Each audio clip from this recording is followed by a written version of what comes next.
महाराष्ट्राची कुलस्वामिनी आई तुळजाभवानी,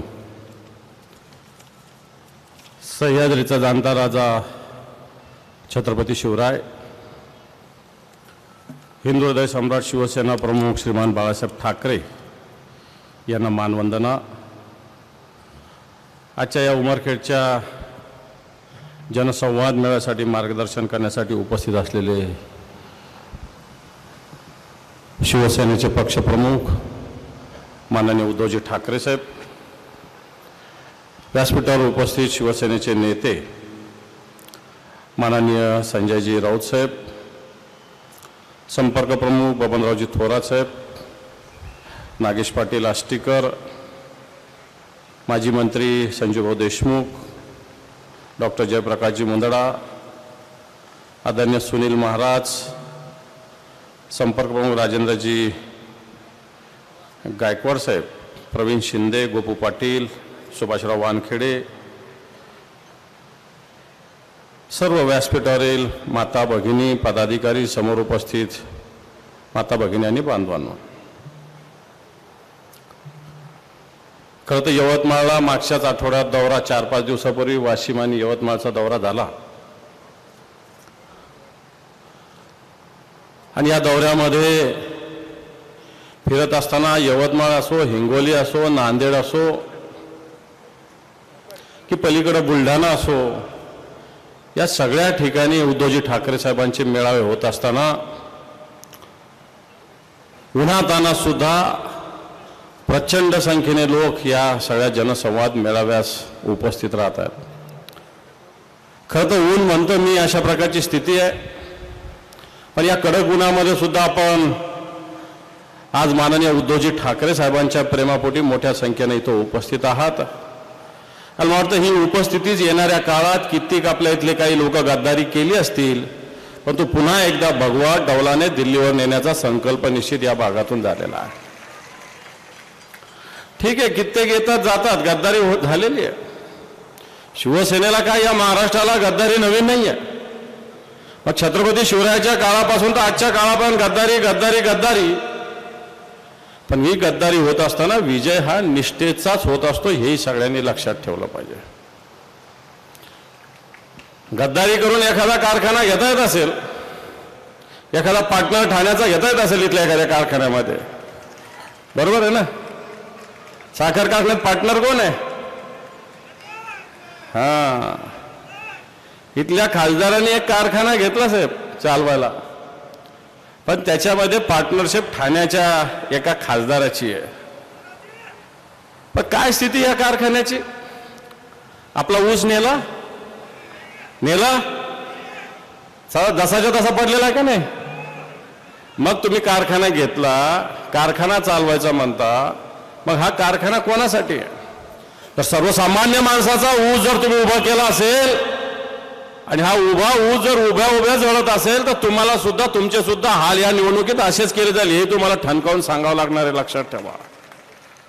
आणि मग आता ते सांगता ना चोर चोर सगळे भाई, मग इथला जो आमदार असतील तो असेल की खासदार असेल तिकडचा तो असेल, या सगळ्याच पद्धतीनं विचारलं इथं तर काय काय झालं, तर म्हणे इथल्या आमदारांनी नगरपालिकेतच कचऱ्याचा घोटाळा केला। खरं आहे का खोटं आहे? नगरपालिकेतच कचऱ्याचा घोटाळा? अरे मला असं वाटतं तुम्ही नेमका भ्रष्टाचार कुठे कुठे करता? ही भारतीय जनता पार्टी तर पार्टीवर डिफरन्स सांगते, इथल्या आमदारावर आरोप आहे का नाही भ्रष्टाचाराचा, कचऱ्याचा भांगा? आणि मग ही कोणते सांगतात मोदी आणि शहा, आणि तिकडून मोठ्या गोष्टी करतात, नाकानी कांदे सोलतात ते लोक। काय झालं? 76 लाखाचा? अरे हा फक्त तुम्हाला दिसतो, याच्यापेक्षा मोठा आहे तो, याच्यापेक्षा मोठा आहे। तुम्हाला नुसते 76 लाख काहीच नाही आहे, हा मोठा घोटाळा आहे।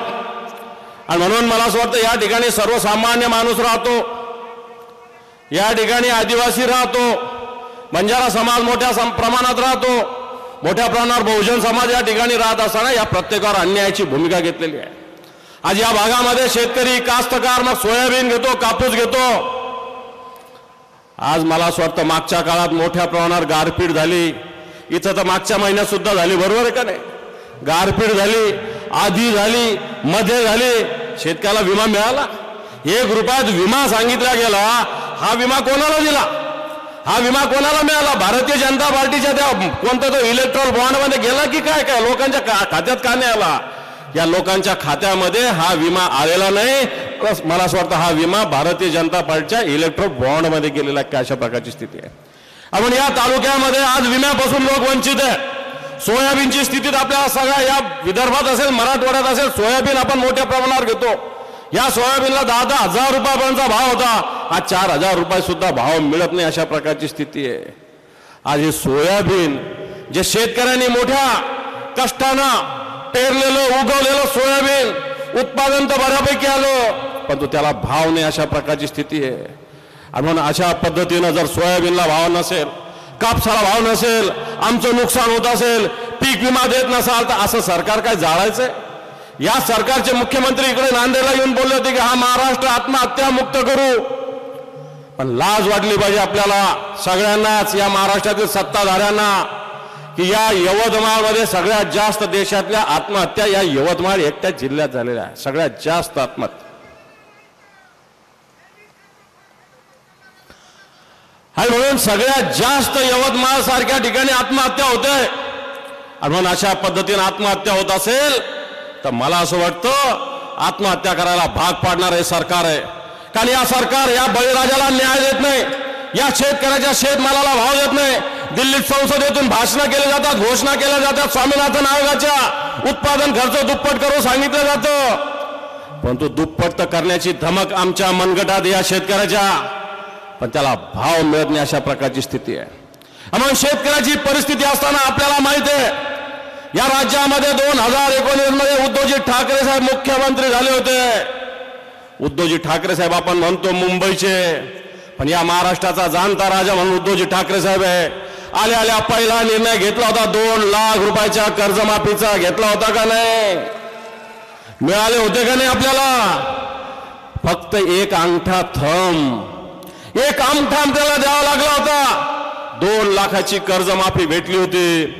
आणि आज कर्जमाफी मागा, आज लाईट बिल माफ करायला जा, मोठे बिल येतात, सरकार रोज आदेश काढतं, कर्जमाफी होणार नाही सांगतं, एकीकडे कर्ज देत नाही.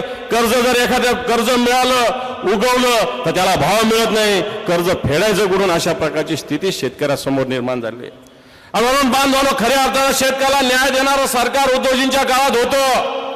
पण आता जे सरकार आले शेतकऱ्याच्या विरोधात आहे, शेतकऱ्याच्या वेदना या सरकारला ऐकू जात नाही. बैर सरकार आहे. शेतकऱ्याच्या आत्महत्या या सरकारला दिसत नाही. आंदोलन सरकार आहे. शेतकऱ्याच्या प्रश्नावर हे सरकार बोलत नाही. मुख्य सरकार आहे. आणि मला वाटतं असं मुख्य सरकार, बैर सरकार, आंदोलन सरकार या महाराष्ट्रात असेल तर पुन्हा एकदा उद्धवजींच्या नेतृत्वाखाली या महाराष्ट्रात परिवर्तन आपल्याला करावं लागेल. सगळ्यात आधी परिवर्तन आपल्याला दिल्लीत करावं लागेल, नंतर मुंबईत तर परिवर्तन ठरलेलंच आहे. या लोकांना घरी तर जावंच लागणार आहे, लक्षात ठेवा. आणि म्हणून बांधवांनो, आज तिकडे हिंगोलीत जो खासदार निवडून आला होता ज्याचा काही संबंध नव्हता इकडं, फक्त शिवसेना नावावर, उद्धवजींच्या नेतृत्वावर, शिवसेना प्रमुखाच्या विचारावर निवडून आलेला खासदार होता. पण यांनी सुद्धा गद्दारी केली.